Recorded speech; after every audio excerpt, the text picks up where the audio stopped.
Bonjour, Alain Mille, directeur du développement de GRDF. Je vous propose aujourd'hui qu'on parle ensemble de la réglementation dans le neuf, dans la construction neuve.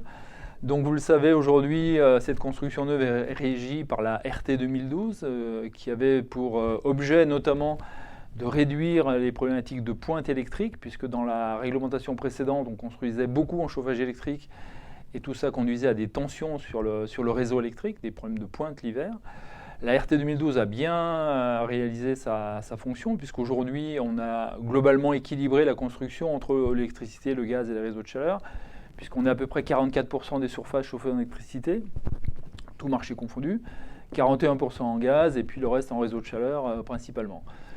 La future réglementation environnementale qui arrive va imposer des contraintes en énergie, il faut consommer peu, en carbone, il faut émettre peu de CO2, mais aussi en chaleur renouvelable, probablement, puisque c'est l'hiver qu'on a des problématiques de surconsommation et d'émissions de CO2. Et puis enfin en coût, puisqu'il faut que tout ça reste dans des coûts raisonnables. Donc nous, notre position, c'est que la RE doit rester équilibrée, comme l'a été la RT 2012, en laissant sa place à toutes les énergies qui répondent à la fois à la performance et à la fois aux faibles émissions de CO2. On pense que le gaz a complètement sa place, puisque en énergie, il est extrêmement performant, il n'a pas de problème de pointe. Et puis en carbone, avec l'arrivée des gaz renouvelables, nous avons vraiment une solution qui permet de faire de la chaleur renouvelable l'hiver avec peu d'émissions de CO2.